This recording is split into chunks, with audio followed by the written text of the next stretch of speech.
Muito bom dia a todos que nos acompanham pelo canal do Lar Espírita União no YouTube ou pela página do Lar Espírita União no Facebook.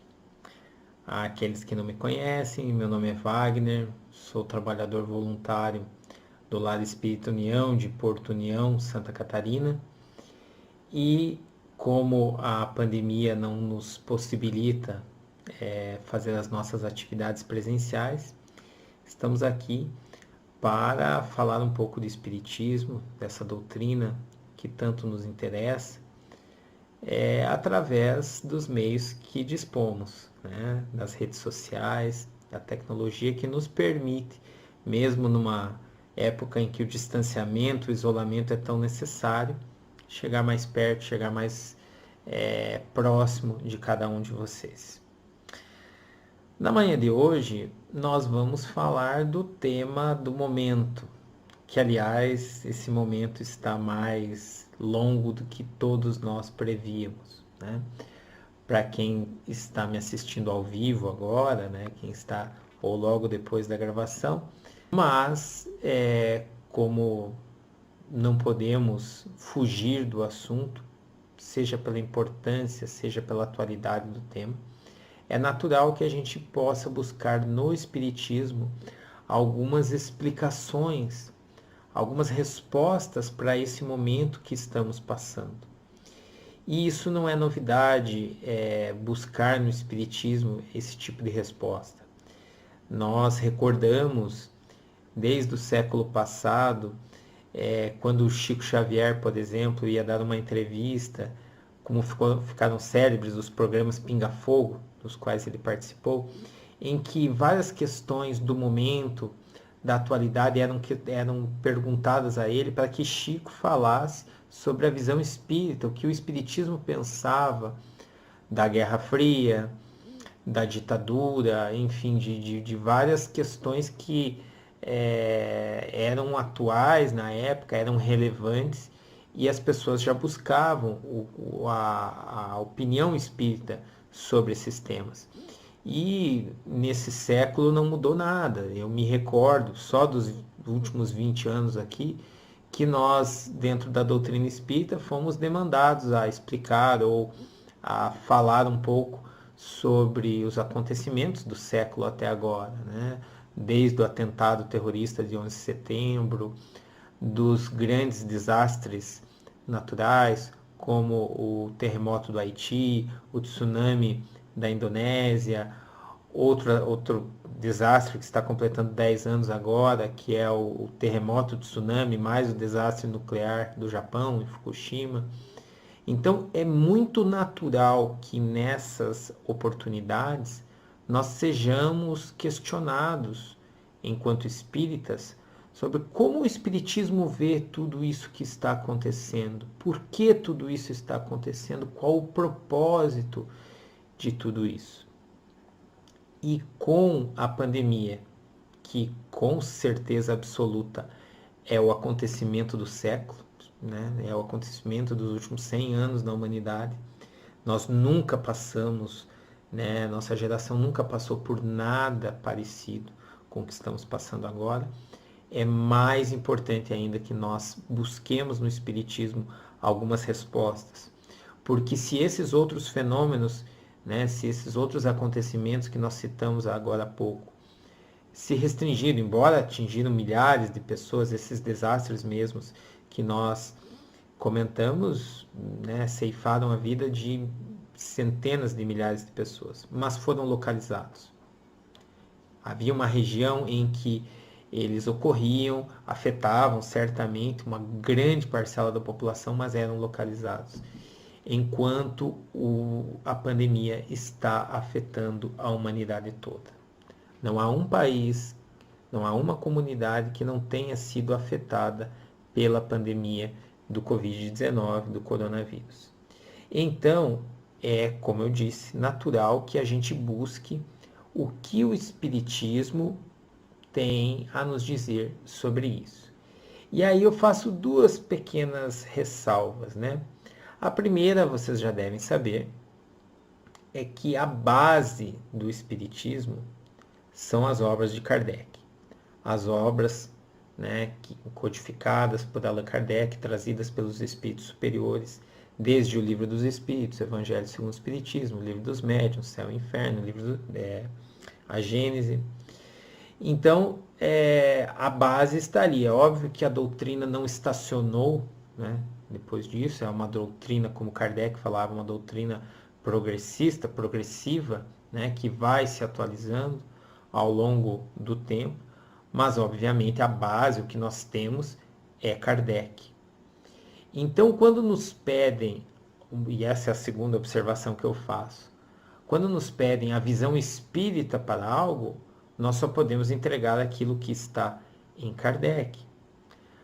Tudo que vai além disso, e eu até procurei nominar a minha exposição hoje de reflexões espíritas, tudo que vai além disso são reflexões. É aquilo que a gente pode raciocinar em cima do que Kardec nos trouxe, ponderar, comparar e trazer as nossas impressões, aquilo que nós compreendemos de Kardec e que nos auxiliam a explicar esses fenômenos. Então, o que eu gostaria de compartilhar com vocês hoje é a minha visão, baseado na doutrina espírita sobre a pandemia do coronavírus. Faço isso com base no Livro dos Espíritos, em algumas questões que eu vou citar hoje, e que nos ajudam a compreender por que, com que finalidade estamos passando pelo que estamos vivenciando hoje, na atualidade. Antes de fazer isso, eu sei que parece que eu estou enrolando, para chegar mais gente aí no Facebook, para mais gente acessar, não desisto que eu logo chego no assunto, mas eu faço uma introdução em quase todas as minhas exposições e eu não vou deixar de fazer isso hoje. Que é um conhecimento básico, quem já assistiu outras exposições minhas está igual eu, aí careca de saber sobre isso, mas que é algo fundamental para a gente compreender a explicação espírita de forma mais ampla, porque sem isso talvez a gente fique um pouco perdido. É uma noção fundamental do espiritismo, que é a de que todos nós somos espíritos imortais, o que significa que nós já existimos antes dessa existência física. Nós fomos criados por Deus e passamos por uma série de vivências, de experiências físicas, através das reencarnações, e que quando terminarmos essa encarnação, continuaremos sendo um espírito imortal, que voltará ao mundo dos espíritos e futuramente voltará, em assim sendo necessário, e possivelmente seja necessário, voltaremos a novas encarnações, a novas experiências. Falo isso e vocês logo vão entender por quê, mas para que a gente tenha essa noção de que a nossa vida não começa quando nascemos do ventre de nossa mãe e não termina quando entregamos o corpo físico de volta, quando devolvemos ele à Terra e seguimos para o plano espiritual. Nós temos vida antes disso e teremos vida depois disso. Nossa, mas por que você está falando isso? Não era para falar de coronavírus? Mas é uma lembrança. E a primeira mensagem que eu gostaria de deixar a todos aqueles que têm entes queridos que foram levados pelas complicações da Covid é de que esses entes queridos estão vivos. Em outro plano da vida, mas estão vivos.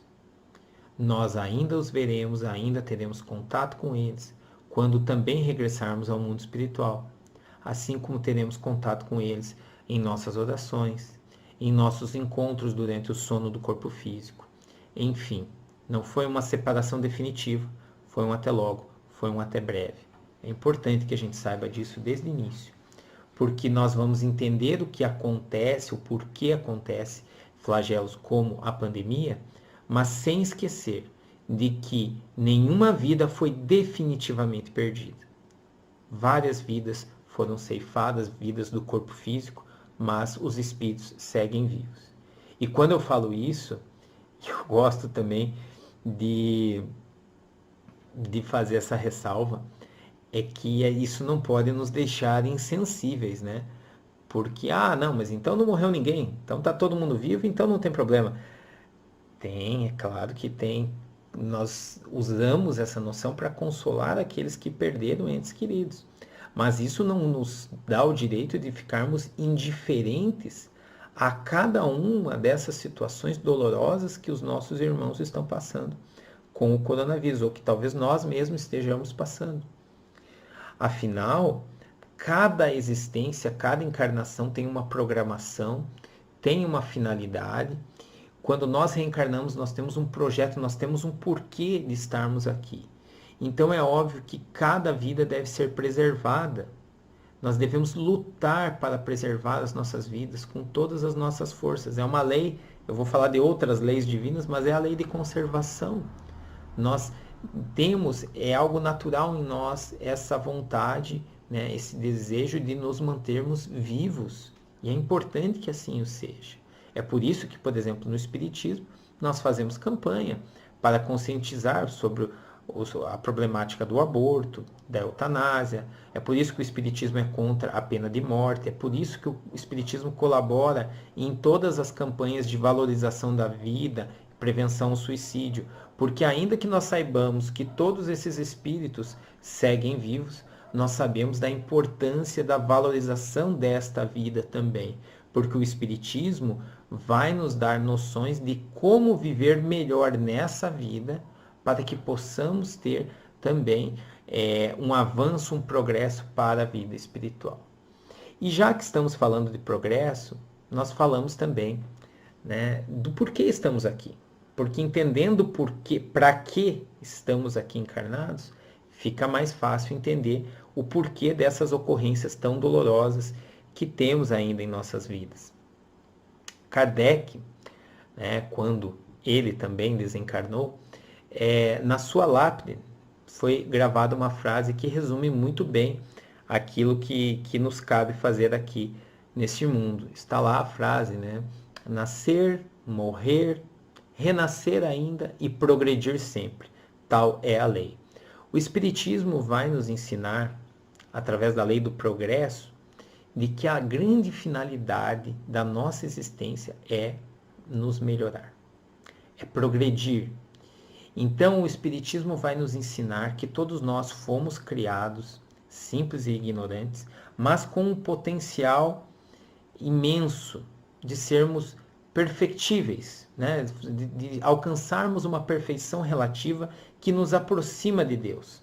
E cada existência é uma escada, é um avanço nessa trajetória, nessa escada evolutiva, para que a gente possa conseguir novas virtudes, possamos ir nos livrando dos defeitos e vícios que vamos trazendo de outras encarnações, para que assim a gente possa nos aproximar da divindade. Então, o grande propósito da nossa existência é o progresso intelectual e o progresso moral, né? Nós termos mais conhecimento, que nos liberta, obviamente, e termos também mais moralidade, mais sentimentos melhores, virtudes que nos fazem uma pessoa melhor. Então, com essa ideia de que a nossa existência serve para progredir, serve para a gente evoluir, né? É como se essa vida material fosse a escola, onde a gente vai para aprender e passamos por provas para testar esse nosso aprendizado, né? Então, com essa noção, nós vamos para a primeira questão que eu gostaria de comentar com vocês, que é a questão 737 do Livro dos Espíritos. Porque é nessa questão que Kardec pergunta aos espíritos por que é que Deus permite que existam esse tipo de flagelos, de situações, né, da natureza que são devastadores, né? Ele está se referindo às pestes da época, muito semelhantes à pandemia que nós estamos passando. Está se referindo aos fenômenos naturais, vulcões, furacões, terremotos, enfim, enchentes. Por que isso, né, esses grandes desastres são permitidos pelas leis divinas, por Deus?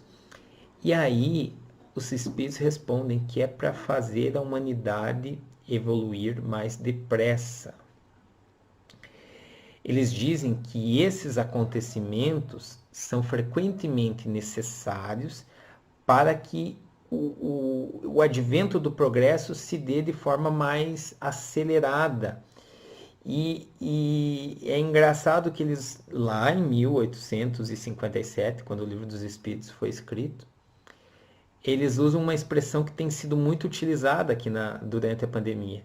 Eles falam o seguinte, que para que mais pronto, né, mais rápido se dê o advento de uma melhor ordem de coisas e para que se realize em alguns anos o que teria exigido muitos séculos. A gente ouviu falar muito disso, das adaptações que as pessoas, as empresas, as escolas tiveram que fazer por causa da pandemia, né? O ensino à distância, o trabalho à distância, são coisas que já se vem falando há tanto tempo, mas que vinha se arrastando. Não era algo que se desenvolvia com tanta rapidez, mas que a pandemia teve que acelerar de modo impressionante. Isso é um exemplo, porque nós não estamos falando só desse tipo de avanço tecnológico. Nós estamos falando de avanço moral, então será que durante a pandemia nós não estamos tendo uma oportunidade de reflexão para que dentro de nós a gente possa evoluir mais rápido, a gente possa prestar atenção naquilo que estamos fazendo de errado, naquilo que devemos consertar em nossas vidas? Pois bem, numa questão bem adiante, na questão 783, os espíritos falam o seguinte, que quando um povo não progride tão depressa quanto deveria, Deus o sujeita de tempos em tempos a um abalo físico ou moral que o transforma. Porque efetivamente essas situações mexem conosco. Eu não conheço ninguém que não teve a sua rotina abalada pela pandemia de coronavírus. E isso faz com que a gente tenha que se adaptar, tenha que mexer, mudar, e isso é doloroso, né? Quem tinha planos para o ano de 2020, tinha. Não os concretizou, teve que refazê-los, teve que mudar, adaptar, e isso mostra um pouco da nossa pequenez humana, o quanto a gente acha que tem controle sobre as coisas, mas no frigir dos ovos vemos que muito da nossa vida foge ao nosso controle, né? Então nós fomos todos pegos de surpresa por algo que abalou as nossas estruturas sociais, as nossas estruturas educacionais, de trabalho e pessoais, né? Famílias que não se encontravam mais pelos compromissos fora, foram forçadas a ficar juntas 24 horas por dia. Quase um Big Brother Brasil, só que sem ninguém olhando, só a família ali convivendo junto num período de isolamento do restante da comunidade. E isso também trouxe mudanças, trouxe conhecimento daquilo que se passa na vida familiar, que muitas vezes estavam passando batidos. Mas seguindo nessa ordem de ideias, na questão 784, que é uma questão que sempre é feita quando a gente fala sobre progresso, sobre evolução, porque no Livro dos Espíritos nos é falado que nós sempre progredimos, sempre. No máximo nós podemos estacionar por algum tempo, mas nós não regredimos, nós sempre estamos nos melhorando.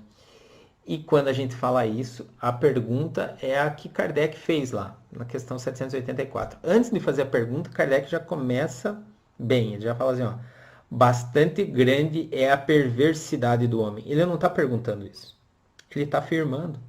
Lá em 1857, Kardec estava afirmando que a perversidade do homem era grande. Será que mudou muito? Não sei. O que vocês acham, né? Mas depois que ele faz essa observação, aí ele pergunta aquilo que todos nos perguntam quando falamos sobre lei do progresso. Não parece que, pelo menos do ponto de vista moral, em vez de avançar, o homem está recuando? E os espíritos respondem: enganas-te. Estás enganado, Kardec. Estamos enganados, quem pensa sobre isso. Observa bem o conjunto e verás que o homem se adianta, pois que melhor compreende o que é o mal e vai dia a dia reprimindo os abusos. Isso é algo que é muito perceptível nos costumes que a sociedade já abandonou há muito tempo, né? Costumes bárbaros e que não tem mais. E também na repulsa que causa alguns acontecimentos de hoje. Ou seja, ainda existem práticas terríveis na nossa humanidade, vamos admitir que nós estamos muito longe da evolução que nós sabemos que temos que atingir, mas quando há um ato perverso, que antigamente talvez passasse batido, ninguém dava muita bola, hoje causa repulsa total na sociedade. Então, é óbvio que nós estamos evoluindo sim. Agora, deixando um pouco essa questão de lado, porque é uma questão polêmica, eles terminam essa resposta dizendo algo que é impressionante para o momento que nós estamos vivendo. Eles dizem o seguinte: faz-se necessário, ou seja, é necessário que o mal chegue ao excesso para tornar compreensível a necessidade do bem e as reformas. Em outras palavras, é preciso que o mal chegue ao excesso para que a gente tome consciência, para que a gente veja a necessidade de algumas transformações. Foi assim com a escravidão, que chegou a um ponto que era insustentável. As luzes da ciência já tinham mostrado que não havia diferença entre uma raça e outra que justificasse a subjugação de um povo por outro. Foi assim com o absolutismo, onde as pessoas viram que não era que os reis não eram deuses na terra para ter os privilégios que tinham. E é assim toda vez em que a gente verifica que algo chegou num excesso que nós não suportamos mais, e aí vemos a necessidade de mudar. Isso num campo geral e isso no campo individual, né? Eu quero crer que nós chegamos a esse excesso e que, por exemplo, no tratamento da pandemia, a gente tenha visto que 2.000 mortes por dia num país como o nosso não é admissível e a gente tem que mudar, que a gente tem que transformar alguma coisa, não está dando certo o que a gente está fazendo, né? Eu quero crer que esse seja o excesso. Não é, qual vai ser o excesso? A humanidade que vai dizer. Quando ela não suportar mais, ela vai ver que ela precisa mudar. E isso é no campo individual também. Eu costumo contar um exemplo nas minhas exposições quando eu falo sobre isso. É algo até meio infantil, pueril, mas que nos dá, né, nos auxilia nessa compreensão. Eu, antes de casar, eu morava num grande apartamento de 18 metros quadrados, ou seja, era tudo junto, só tinha o banheiro separadinho. E tão pequeno que dependendo do que você fosse no banheiro, você já tinha que ir na posição certa, porque não dava para virar. E obviamente que num apartamento desse, em qualquer lugar que você esteja do apartamento, você vê todo o resto do apartamento. E eu, solteiro, tinha lá poucos utensílios domésticos, mas tinha lá uma meia dúzia de copo, meia dúzia de xícara, meia dúzia de prato, de garfo, de faca, de potes, panelinhas ali para fazer as minhas coisas. E eu me lembro que meu pai me ensinou antes de eu sair de casa e disse: olha, filho, vai lá, você morar sozinho, sujou alguma coisa, vai lá e limpa, não deixa acumular, né?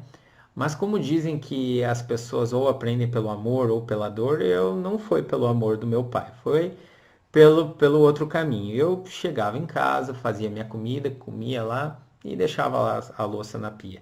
Num apartamento de 18 metros quadrados, vocês imaginam que a pia também não era muito grande, né? E aí tinha horas que eu tinha que já ir empilhando, fazendo quase que um equilibrismo ali para poder colocar aquela louça suja. Só que o meu apartamento era muito pequeno, então se eu sentava no sofá eu via a louça suja. Se eu deitava na cama eu via a louça suja e aquilo ia me incomodando, porque eu falava, uma hora eu vou ter que lavar isso aí. Mas eu ia empilhando, até que chegava um ponto que não dava mais.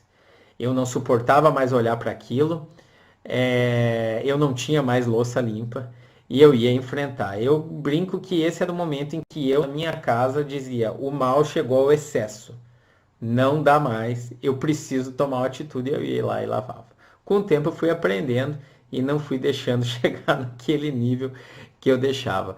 Eu conto esse exemplo só para a gente ver que na nossa vida a gente se habitua a algumas coisas e elas vão fazendo parte da nossa vida. Nós incorporamos alguns vícios, alguns comportamentos que não são os mais adequados, mas que nós vamos convivendo com eles e eles até nos incomodam, mas nós não temos muita força para modificá-los. Nas palavras do apóstolo Paulo, em uma das suas epístolas, ele dizia assim: porque o bem que eu sei que tenho que fazer eu não faço, e porque o mal que eu sei que eu não tenho que fazer, esse eu faço.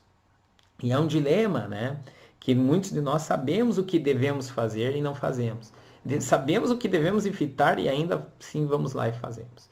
E aí um grande amigo, né? O meu amigo Paulo Limeira, que também foi um grande trabalhador aqui na nossa casa, e hoje não está mais na nossa casa, está em outra casa espírita, ele dizia que esse dilema ele era resolvido pela seguinte equação: que quando a dor que eu sinto por fazer do mal for maior que o prazer que eu sinto em fazer aquilo, eu vou modificar. Quando aquele mal chega ao excesso, quando eu vejo que eu não suporto mais o remorso, a culpa que eu sinto quando pratico esse tipo de ato, é o momento em que eu vou modificar, que eu vou procurar mudar essa atitude. E esse é o momento, meus amigos, que talvez, porque eu estou fazendo as minhas reflexões, vocês fazem a de vocês, em cima daquilo que eu estou falando, se vocês acharem que isso é útil, esse é o momento que talvez nós estejamos passando na humanidade. O momento em que o mal chegou ao excesso, o individualismo, o orgulho, o egoísmo, as paixões de todos os gêneros, e que é o momento de a gente olhar um pouco mais para dentro e ver o que verdadeiramente importa, o que verdadeiramente nós queremos para a nossa vida. É algo natural que nós façamos isso, afinal, nós sabemos no nosso íntimo que nós devemos evoluir, que nós devemos buscar sermos pessoas melhores, mas que a gente vai adiando, como aquele prato que a gente vai empilhando lá na pia de louça suja, e a gente vai deixando para depois, mas em algum momento nós temos esse compromisso com a nossa evolução, e nós vamos ter que fazer. Então talvez seja esse momento, eu quero crer que seja esse momento, para que a gente não espere o mal chegar a um ponto ainda maior para nos modificarmos, né? E aí na questão 738 é algo que é uma questão natural que nós façamos, né? Se a gente falou que Deus permite que esses flagelos venham para que a gente progrida mais rápido, né? A pergunta é, não teria outros meios para Deus fazer isso, para a gente progredir mais rápido? É o que o Kardec pergunta aos espíritos na questão 738. E os espíritos falam, pode, tem outros meios. E ele emprega esses meios todos os dias na sua vida. Mas, né, o homem ainda assim não se aproveita desses meios. E aí eu lembro de um outro amigo que usava um exemplo que eu gosto bastante. Ele diz que quando a gente precisa mudar uma coisa na nossa vida, né, a vida vai jogando pedrinhas, né, na nossa vidraça, né, na nossa vida. Vai jogando uma pedrinha, aí incomoda um pouquinho, a gente sente, mas não dá bola, e vai jogando pedrinha, e vai aumentando as pedrinhas, até que em um momento vem a tijolada, como ele fala. Ou seja, a gente não vai dando bola, né, a gente vai deixando passar, e muitas vezes precisa de um evento muito grande para que a gente perceba essa necessidade da reforma. Eu espero que a humanidade como um todo, nesse momento, veja, porque o coronavírus talvez seja a tijolada que a gente recebeu, né? Aquele chacoalhão para que a humanidade mude, né? Porque na questão 740, os Espíritos vêm nos dizer que esses flagelos são provas que dão ao homem uma oportunidade, uma ocasião de exercitar a sua inteligência, porque olha o tempo que foi demorou para desenvolver as vacinas. Nunca antes na história da humanidade se desenvolveu vacinas, né, tão cedo. Né? É a inteligência do homem trabalhando, se desenvolvendo para, né, fazer frente a esse flagelo. Mas não só a inteligência, de demonstrar a paciência que todos nós estamos tendo que exercitar nesse período, né, de distanciamento social, de resignação ante a vontade de Deus, de aceitação. Isso é importante, que a gente não tenha esse sentimento de revolta. Por que Deus permite? Ora, há um motivo. Nós vamos falar isso no final. Mas há um motivo para isso. Basta saber que Deus está no comando, que há uma inteligência suprema cuidando disso e que eu devo ter a paciência, a resignação para aceitar aquilo que eu não posso mudar e, óbvio, a coragem, a determinação, a inteligência para atuar naquilo que depende de nós. Né? E no momento há muito que depende de nós, que é colaborar para a erradicação desse vírus. Né? Então, ele diz, né, os espíritos, os flagelos são provas que dão ao homem ocasião de exercitar sua inteligência, de demonstrar sua paciência e resignação à vontade de Deus, e que lhe oferecem a oportunidade de manifestar seus sentimentos de abnegação, de desinteresse, de amor ao próximo, se não for dominado pelo egoísmo. Porque se o homem for dominado pelo egoísmo, nesse momento é o momento em que ele vai procurar somente resolver os seus problemas, somente olhar para as suas necessidades, não vai olhar para os outros, no que os outros estão pensando. Então é preciso que a gente não se deixe dominar pelo egoísmo, que a gente possa desenvolver esses sentimentos de desinteresse, de caridade. É a ocasião perfeita para isso. A humanidade precisa disso. A vida, a nossa vida depende disso. De colaborar, de ter empatia pelos profissionais da saúde, por exemplo, que se dedicam diuturnamente a combater essa pandemia na linha de frente. O mínimo que nós podemos fazer é não dar trabalho para eles, né? É tentar fazer a nossa parte para não passar esse vírus para frente, né? Não colaborar para que essa situação fique ainda pior, né? Então, é importante que nesse momento a gente sacrifique um pouco os nossos interesses pessoais. Já estamos sacrificando a nossa liberdade, o nosso trabalho, muitos de nós, né? Ou as oportunidades que tínhamos antes da pandemia e que hoje temos que restringir. Então, é importante que a gente sinta isso, essa necessidade, que a gente faça isso não de uma forma obrigada, como se fosse uma imposição do Estado e tal. É o que podemos fazer agora. O que podemos fazer agora é cuidar de si, cuidar de seus familiares, cuidar dos próximos, cuidar da nossa comunidade. Para que a gente possa passar o quanto antes por essa situação e sairmos melhores dessa situação do que quando aqui entramos. Porque num trecho que eu acabei não lendo aqui porque ficou muito extenso, nosso vídeo, os Espíritos dizem que até mesmo de um grande mal Deus pode trazer algo bom. E para finalizar, eu gostaria de relembrar isso, porque lá no comecinho do Livro dos Espíritos, quando Kardec pergunta aos Espíritos o que é Deus, né?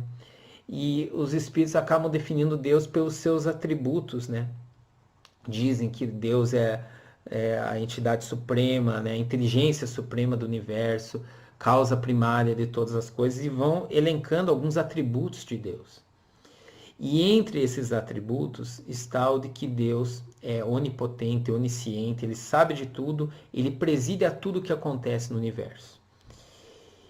E outro dos seus atributos é que ele é soberano em todas as virtudes. Então, se Deus é justo, ele é soberanamente justo, mais justo do que qualquer pessoa poderia ser. Não outro, porque Deus não é uma pessoa. Se Deus é amoroso, ele é mais amoroso do que qualquer um de nós poderia ser. Se Deus é misericordioso, ele é todo misericórdia. Então, que saibamos que esse momento que passamos tem uma razão de ser, porque Deus é justo.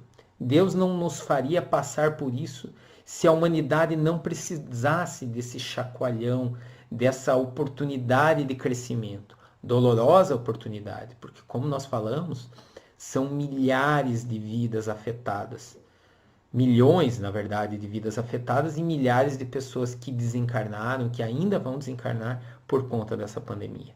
São espíritos, vão continuar a sua jornada. Nós nos solidarizamos profundamente com todos aqueles que perderam seus entes queridos, lembrando que a vida continua, que esses entes queridos estão vivos e que seguirão a sua jornada. Mas que nós possamos acreditar, possamos ter essa consciência de que Deus é soberanamente justo, bom e misericordioso. Se Ele é justo, é porque há uma razão de ser para esse momento. Se Ele é bom, isso quer dizer que mesmo desse mal tremendo, Ele vai tirar, e nós vamos tirar coisas boas dessa situação que estamos passando. Lições valiosas que nos farão progredir muito mais rápido do que estávamos progredindo antes disso. E principalmente, meus amigos, se Deus é misericordioso, isso quer dizer que nós não vamos sofrer por mais tempo do que necessitamos. A partir do momento em que nós, como humanidade, como coletividade que tem um único objetivo, que é progredir, objetivo comum, se nós temos esse objetivo e se atingirmos ele, Deus não fará que essa pandemia se prolongue mais do que o necessário. Porque a partir do momento que nós realizarmos esse aprendizado tão importante para nós nesse momento, não há mais a necessidade desse sofrimento, não há mais necessidade dessa lição. É como se estivéssemos numa escola, se estivéssemos em uma escola e passamos de ano. Não há mais necessidade de voltar para aquela lição anterior. Temos novas pela frente, mas aquela foi vencida. Certamente a pandemia do coronavírus será vencida. Para isso nós necessitamos colaborar. Deus certamente está fazendo a parte dele. Os bons amigos espirituais que nos amparam estão fazendo a parte deles. Que façamos a nossa, que nos cuidemos, que cuidemos dos nossos familiares, dos nossos amigos e de todos aqueles que convivem conosco. Certamente sairemos melhores do que quando adentramos nessa situação. Agradeço a todos vocês pela audiência, pela paciência, pelo estendido. A gente se empolga quando começa a falar sobre assuntos que realmente nos interessam e interessam a todos nós, né? Mas eu agradeço demais a todos vocês que ficaram aqui até o final e lembro que todo domingo às 10 da manhã tem um vídeo novo no canal do Lar Espírita União no YouTube e nessa página do Facebook do Lar Espírita União. Nos sigam, compartilhem esses vídeos. Se vocês gostaram, passem adiante, né? Esse conhecimento espírita que nós buscamos compartilhar com vocês e deixem aí também seus comentários, né? Se tem vontade que a gente aborde algum ou outro tema, podem falar conosco se tiverem dúvidas. Na medida dos nossos conhecimentos, a gente vai também dando a nossa opinião. Como eu falei, foram as minhas reflexões, eu espero que vocês façam as de vocês e que a gente siga progredindo juntos. Um grande abraço, que Deus nos abençoe hoje e sempre. Muito obrigado.